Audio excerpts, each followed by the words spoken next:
Туугандар, ассаламу алейкум. Мынакей бүгүн биз метро Кузминкидебиз. Могул үстүмдөгү кийимдерди көрүп, Нургазы кайсыл магазинден алдың деп сурап калышыңыздар мүмкүн. Кузминкинин 7-чи входунан чыкканда туугандар 300 метр туура көздөп ушул жерге чейин жүрөсүңөр. Кадам деп жаңы магазин ачылып тур туугандар. Монтип улуттук жанагындай этнический кепкалар, могул үстүндө турган мондай рубашкалар менен. Азыр могул жерге киребиз. Сонун акциялар менен болуп атат экен туугандар.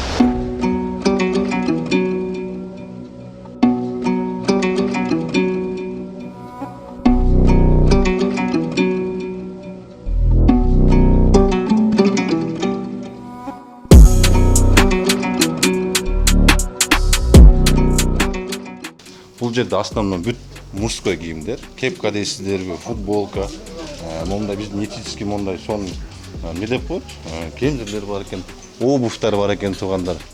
Мондай футболкалар 790 рубльдан экен. Обувьтарга келе турган болсок, 3000ден баштап 6000ге чейин дейт. Бүт бардыгы фирменный кроссовкалар экен туугандар. Так, бул жердин акциясына келе турган болсок туугандар, азыр данный момент момундай бул жерге турник коюп коюптур. Эгерде могул турникке ким канча жолу тартынса, ошонча процент скидкасы менен 3 күн болот дедиңерби скидка? 3 күн болот экен туугандар. Мынакей видеонун чыкканынан баштап 3 күн эсептеп келе бересиздер. Так, футболкалар келе турган болсок туугандар, мынакей экини алсаңар үчүнчүсү бекер экен мынакей. Таксисттерге азыр жайкага мондай футболкаларды алсаңыздар болот. Панамалар, мондай полуклассический сонушумдар келиптир. Караңыздар, на выбор цветтери, размерлери бүт бар. Мен өзүм кийип жүргөндөй мынакей туугандар. На выбор сүрөтү дагы, цвети дагы, размери дагы бүт бардыгы бар туугандар. Ошондой эле бул жерде улуттук магазинибиздин бүт продукциялары дагы бар экен. Не кааласаңыздар бүт бардыгы бар экен. Айта кетчү нерсе туугандар, бул жерде бесплатный доставкасы менен. Продукталарга дагы бесплатный доставка. Москва боюнча могул кийимдерди болсо продукталарды алсаңыздар, метро бар эле жер болсо метрого чейин бесплатно жеткирип берет экен туугандар. Ошондой видеонун астына телефон номерин, адресин жазып коюп, ийгилик анда кеттик Буюрса сонун жаңылыктар бар буюрса. Өткөнкү В-класстын акчаларын бүт чыгарып эсептеп берди. Буюрса 3 жылга 194 миңден туура келди. Буюрса 1-2 күн ичинде оформленияга барабыз. Бүгүн машинени химчисткага алып келдим эле. Салам алейкум. Салам алейкум. Брат, машину надо химчистку оставить. Все, здесь машина моет, попадают всякие вот эта вода, Ага. а там для химчистки один бокс. Все. Туда загнать? Да. Ошого машинени буюрса арендага берем го. Бир сыра химчисткалатып, полностью тоодон өтүп даярдап коюн. Өткөндө авторуска келдим эле, айткан 6000ге полностью химчистка кылып беребиз деп. Пол, потолок, сатолок, панелдерин, иштерин, сиденьяларын бүт бар жоон 6000ге кылып беребиз деген да. Ошого азыр авторуска алып келдим туугандар. Понедельникке чейин буюрса бүгүн эртең химчистка бүтсө, понедельниктен полный тоого алып барам. Коробка, мотор, редуктор ошолардын бүт бар майын алмаштырып, буюрса машинени чёткой кылып, анан кийин бир жолу арендага беребиз туугандар. Так, азыр түшүп сүйлөшөйүн. Так, мынакей туугандар, общий химчистка 6600 рубль болот экен. Эртең кечинде даяр болот экен, көрөбүз дагы. Туугандар, бүгүн буюрса числого 28 жума болуп калды туугандар. Азыр машиненин уже химчисткасы бүткөндүр. Азыр такси заказ кылып койдум. Такси заказ кылсам, Генже деген бала келет экен. Honda Accord дейт го. Белый Honda Accord. Аккордтор дагы таксиге кирип калды беле. Что-то странно. Азыр келсе көрөбүз эми. О. Чында эле Honda Accord экен го бу. Так, туугандар, автобуска келдим. Чында эле Honda Accord Дубайдан алдырган экен. Келип азыр бонус уруп атат элем, ошо экономду жагып алдым. Так, комфорт иштейт экен. Жылында эле сурап алыпмын. Так, машинага келдим, азыр бүттү экен, аны көрөйүнчү.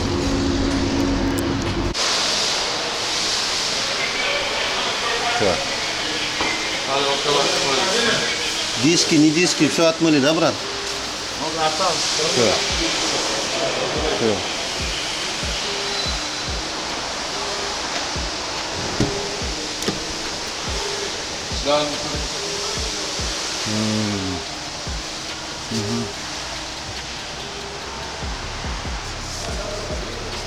Bunlar joyuna aytkanızı. Patologunu ham qil dedim. Обязательно, у нас. Aha. Все, четкий вот. Полировка? Twerdi voskali da onu. Kuzu Bo'ldi. Ketibdi ham o yerdagi ozgina kraska. Ha, şlagbaum tushganmi? Ha. Tuzlari ketdimi samıyqalarning u yoqdagi? Ha. Bo'ldi.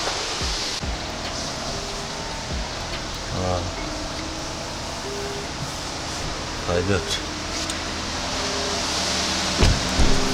Так, motorlarni judurdim ele.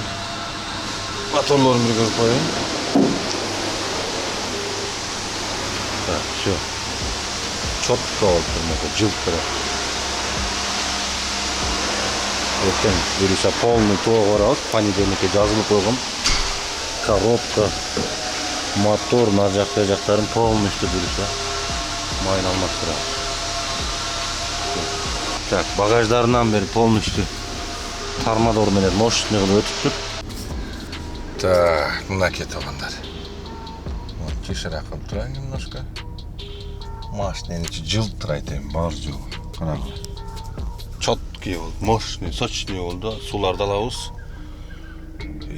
Өзіме дағы ішкен анымын алып алайын, телефондарды қойдым. Бүт бар жоқты даярдап алдым. Керек емес нәрселерді daha bir мешок болып кетті. Daha bir мешок қылып үйге алып келіп таштадым.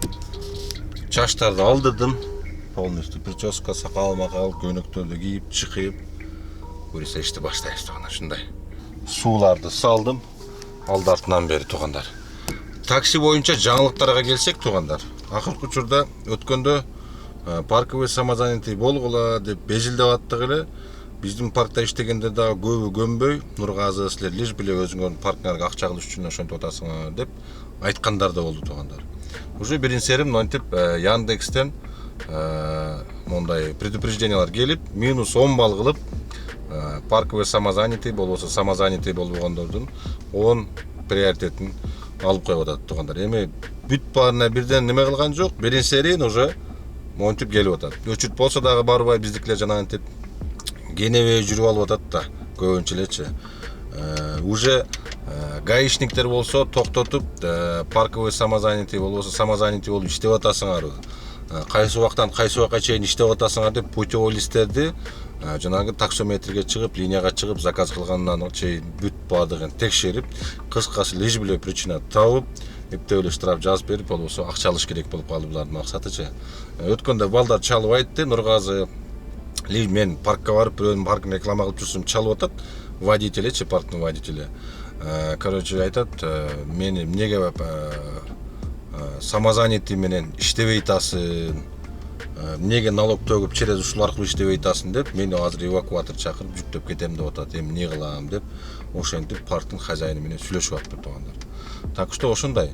Эми мыйзам чегинде келгенде бул телефонду чуккан туурабы, туура эмеспи, билбейм. Эми жакшы юристтер менен сүйлөшүп, эгерде телефон чуккан алардын укугу жок дей турган болсо. Метро Солярьевадагы жакшы бир таксопарктардын бирине келип калдым. Таксопарк Форсаж тугандар. Бул жерде комфорт плюс и эконом бар экен. Мына өзүнүн жигиттер азыр машиналарды келип алып кетип атат. Могул рестайлинговый рапидтер. Рестайлинговый рапидтер 1900 рубльдан тугандар. Могу B70 жаңы китайский не деп коет эле, бензо деп коет эле. Булар так, булар 3000 рубльдан тугандар. 3000 рубльдар рапидтер 1900. Накопительный депозит бар экен. Бул жакта черри и жилилер бар экен, экситтер тугандар. Булар 3100 рубльдан экен. Машиналар бүт бардыгы жаңы, оларда жаңы тугандар. Телефон номерин, адресин видеонун астына жазып коем, ошол номерге чалып келип, машинаны алып, ишти кыла бересиздер тугандар. Эгерде бул жерден машина алсаңыздар, сөзсүз түрдө ушул паркта иштешиңерге туура келет. Парктын комиссиясы 3% тугандар. Мынакей. Данный момент ондой машина бар экен, жакын арада дагы машиналар чыгат дейт. Ушундай. Кеттик анда видеонун дашулантары, ийгилик барыңыздарга. Ошону бүт баардык водительдерге айтып коюш керек. Ни в коем случае телефонуңарды бербегиле депчи. Болбосо телефонун карап алып эле саат канчада чыккансың, путевой листиңе салыштырып, мынчада заказ кылган экенсиң, сен уже мынчадан бери жүрөт экенсиң деп туруп, ошентип по факту жана айтып койгондар бар. Эми биздикилер путевой листти сатып алышат, башка кылып алат дагы. Яндекс 14 саат, 15 саат жанагынтип позволять этсе, ошол бойдон жүрө беришет да, путевой листти өткөзүп, толтуруп 12 саатты өткөзүп, 12 сааттан кийин дагы жаңы путевой лист жазып алып, ошентип жүрө беришет туугандар. Ошондой болот. Эми кээбиркилер бар, мисалы үчүн арендага машинаны алат дагы, только өзүнүн иши менен жүрөт, заказ деле кылбайт. Эми алар кантип калат деп атам да, мисалы үчүн заказ кылбайт, мен өзүм иши менен жүрөм, путевой лист бар мынакей. Мен машина жөн эле арендага алып минем. Заказ кылбайм десечи. Ошондой вопростор келип чыгып атат туугандар, такси боюнчачы. Так что билбейбиз эми жакын арада дагы көрө жатарбыз, дагы кандай эмнелер, кандай өзгөрүүлөр кирет. Так что туугандар, эгерде возможность болсо, очередь болсо, Яндекске колдон келишинче барып самозанятый болуп койгула. Самозанятый. Парковый самозанятый болбосо, самозанятый болуп койсоңор, хотя бы сурап калса дагы мынакей деп көргөзүп, налогуңарды, даже мой налогко чейин бүт бардыгын текшерип атат экен туугандар. Ошолордун бүт бардыгын көргөзгөнү, ошоларды дайындап алгыла. Туугандар. Так, линияга коюп койдум, кечки саат 6:30 болду. Кудай буйруса бүгүн таң атканга чейин уйкусурабастан, эркелебестен, уктабастан жакшы иштейбиз буйруса. Машинанын ичи таптаза болуп, ароматчыстанып, сонун болуп калганга, настроение да сонун бүгүн. Ошого туугандар, жакшы дагы бир видео съемка кылабызго деген ойдомун туугандар. Кеттик анда.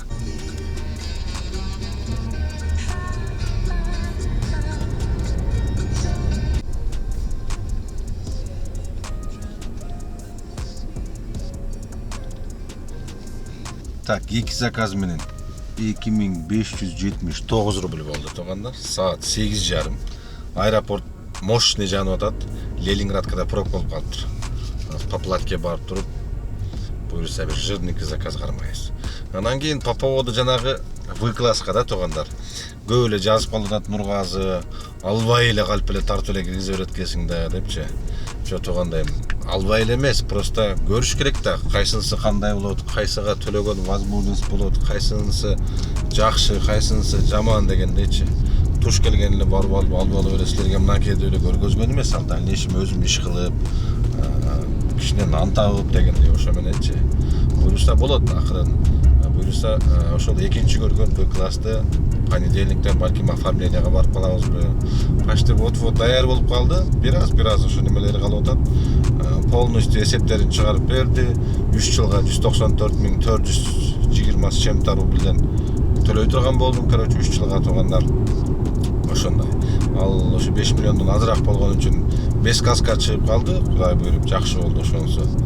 Буйруса аз калды туугандар. Так что понедельниктен баштап машинени алып калсам, буну полностью химчикалап даярдатып койдум. Буну арендага берем дагы, буйруса В-класс менен дагы сонун видеолорду, ошон контенттерди, может, путешествие кылып калабызбы, Сочи, Мочи, нар жак бер жак барып калабызбы, семейный, балким достор менен туугандар. Так что мындай өтө жакшы возможность болот дагы В-класс менен эле деги мындай алып деле, выкупка алып деле мындай иштесе болобу. Бирок, мо выкупка алам дегендерге туугандар айта кетет элем. Мондай кымбат машинаны алыш үчүн минимум бир 2 жерден доход болуш керек. 2 жерден. Андай кылбаса болбойт туугандар. Хотя бы бирөөсүн таксиден иштесеңер, экинчи дагы бир какой-то бир жерден доход болуш керек да, же бир шериңер 1,5 иштеш керек. А то чисто эле таксиге ишенип алып эле андай 7-8 миллиондук машинаны алып алып, эртең ооруп каласыңар, баш колуп калат, машина бузулат дегендей туугандар. Өзүңөр эле мындай кыйналып каласыңар да мындайча айтканда. Ошон үчүн жакшылап ойлонуп алгыла. Нургаз алып атат экен го, Нургаздан небес кемде эле алып алып, кийин кыйналып жүрбөгүлө дейм да, мисалы үчүн атаңдашуу болот, башка нерсе. Туура, бирок рисковать этиш керек. Любой жерде риск бар. Мен деле мисалы үчүн рисковать этип атам. Бираз ошо дополнительный доходуңар болсо башка жактан мен ладно эми таксопарк бар, путевой лист, нар жак бер жак, реклама, тияк бияктан немножко жанагы эс алган күндө аякта жасап иш кылып, аяк неме болуп калганда таксиге чыга калып ушинтип бирин жанагы этегин бири менен жаап ушинтип деп, короче, жаап атабыз да туугандар. Ошон үчүн жакшылап ойлонгула. Конечно, риск бар, жок эмес бардык жерде, бирок жакшылап ойлосоңор, буюрса бүт бардыгы ишиң только алдыга кетет. Кеттик анда. Аэропортко барып бир жирный заказ алып келели.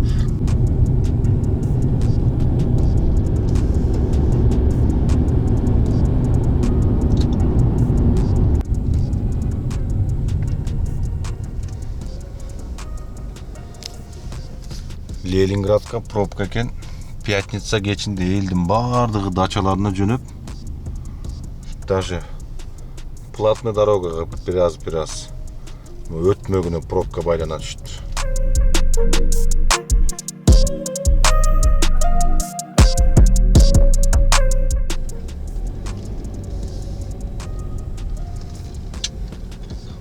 Корого машина батпай калыптыр го жөн эле. Бирок кой бизнес класс аз экен. Көрөбүз аз канчада кетебиз. Так, 1.47 менен берип атат терминал Б'дан. Нормально, шаарга чейин бир барып келсек да.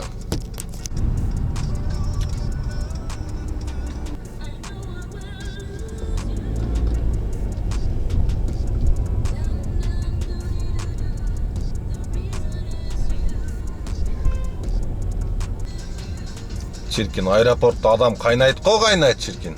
Bir yerden kayırsan güve yatkan eken de görse.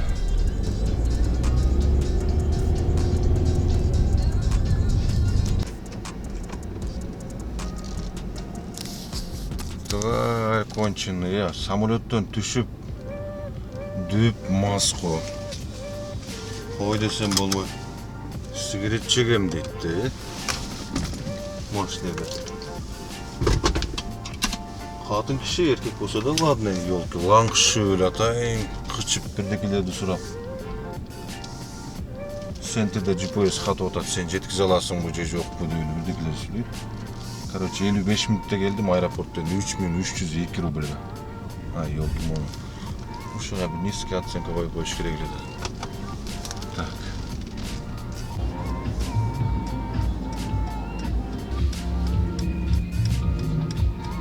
Шереметовға кете өсті, даға бари болып тұрды. Birinci zakaz dedim. O daha bir zakazды алып келіп таштап Шереметовға жөнөдүм. Ленинградқа өліп қалды да пробка.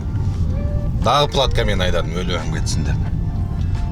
Мынаке, Ленинградкадан Емкотқа чыгып бериш. Караңгыда монтип сон болуп жанып турат. I can't scratch, I'm missing a piece that completes a whole part of me, an open wound scar to see. Everybody come here, gather round. Welcome to the freak show, the best in town. What the hell's wrong with me? I don't get along with anybody, honestly.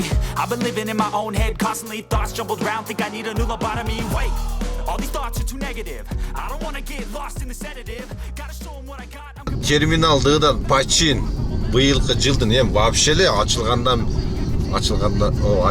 belki birinci Paçin terminalda girelегиме канча болду. Az келатсам терминал D'дан заказ түшүп калды. Көрөлүчү канчалык деңгээлде өзгөрүүлөр болду экен терминалдын ичинде. 1.55 коэффициент менен берди өзү дагы. Мына балконго чыгып жөнөдүк.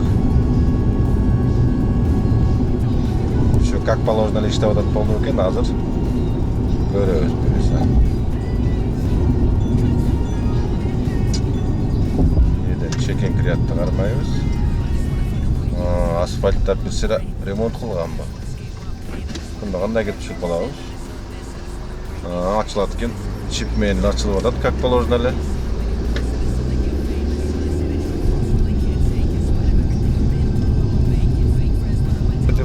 Вроде машина көп эле. Ну не настолько. Адам деле аз эле экен. Ошол баш жагынан бирөө заказ кылыптыр. Азыр көрөбүз.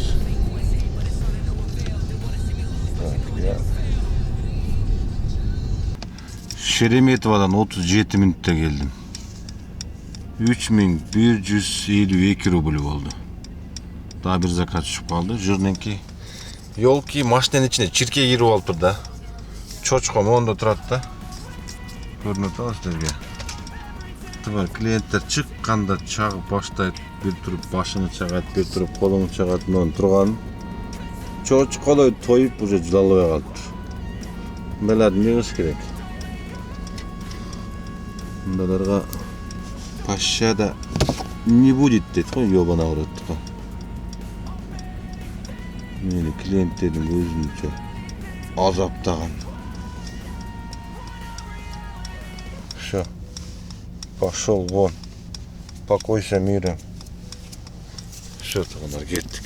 Тіті берді жөнде. Bir тұрып башымы чағат, қолымы чағат. Клиенттердин көзүнчө же тырмана албайсың. Всё. Кеттик дальше.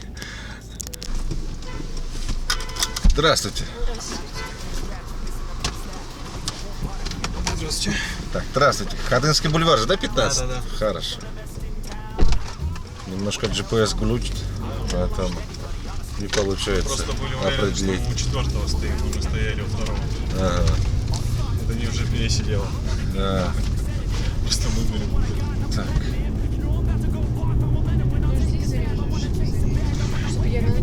Да, хорошо. А нет, мы же пробовать. У тебя есть? Нет, тоже Так, daha bir zakaz da alıp geldim. Почти 2000 рубль oldu. 20 minuttu. Короче, geçinde 7'de başlagam. Saat 3:30.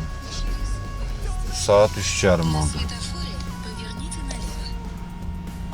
Saat 3:30. Так, 12'den keyin 6000, 12'ge 8200. Şundan çok pat.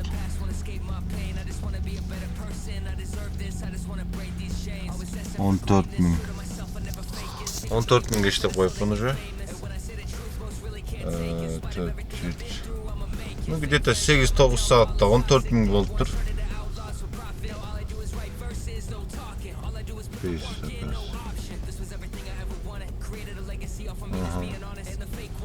10 zakaz.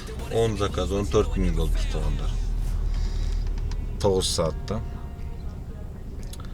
Өткөнкү V-класстан кийин өтө көп жазып калды мага. Нургазы электричкали албай элең болбосо ушундай гибридтерди депчи. Карасам кышта ушундай кыйнагыдай да. Кышта ушундай көчөдө калып же машина заряд албай, же заряды жетпей алсыраак кетип калсаң кайтып келе албай. Ошентип ит боломбу дедим. Бир жакшы эле неме алгым келди өзүчө. Воя алгым келди. Но карасам, елки кышта мамалаткыдай да көрөбүз эми, но быйыл кышта кандай өтөт болду экен. Ошого шатаке Мерседес өзүбүз түшүнгөн машина депчи. Нар жагы бузулуп, бер жагы бузулса да кичине эптеп жип байлап, зымбайлап эптеп айдасак болот да. Өзүбүзгө калып калса деле. Ал электричкага азыр эми өзүнүн башы жетпесе, обязательно бул жерге барып устага барыш керек болот. Анда да мындай современный устага барыш керек болот. Анын баардыгы килиттеген акча болот. Ошого көп рисковать этким келбеди. Еще баасы да өтө кымбат болуп атты, көрдүңөр. Өзүнүн баасы эле 7-8 миллион болуп атты. Аны 5 жылга алсаң экесе тууп атты. 6-7 миллиондун экеси болгондо 14-15 миллион болуп атты.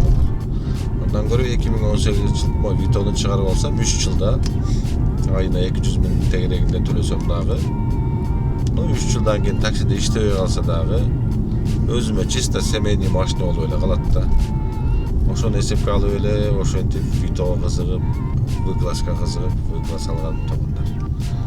Бирок ар кимдин жерден өзүңөр башыңар бар. Жакшылап ойлонуп, нар жак бер жагын көрүп, жана көрпөңө карап аяк узат деп коет, ошондой тогундар. Жана антип шашып алып, кийин кыйналып кайта берип, Рамазан таксырдын сервисине барганда көп эле көрүп жүрөм.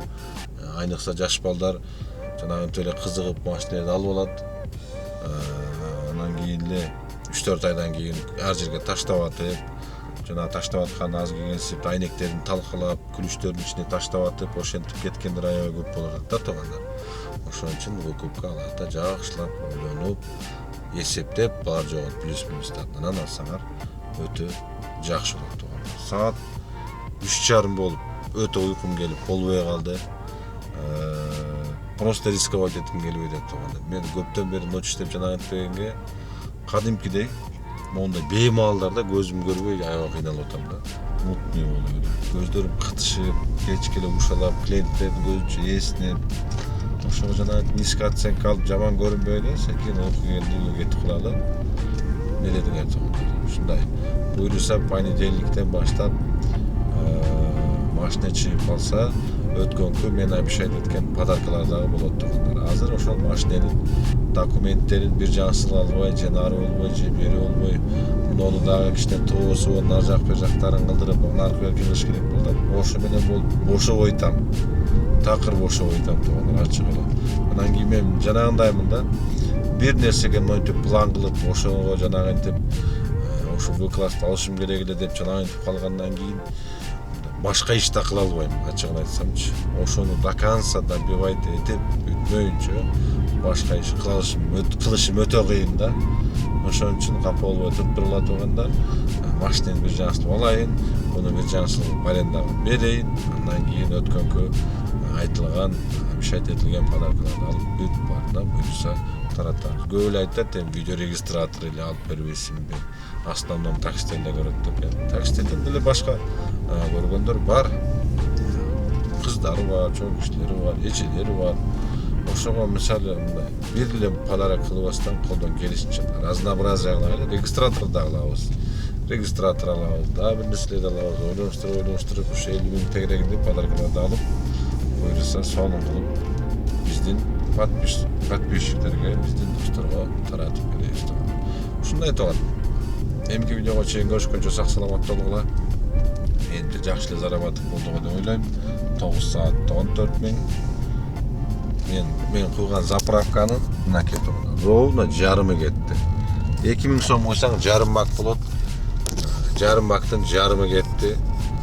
14 000 сомдук иш болду. Дальше кылса болот болчу. Рисковать этким келбейт. Ушундай. Ийгилик барыңыздарга. Эндиги видеодо көрүшкөнчө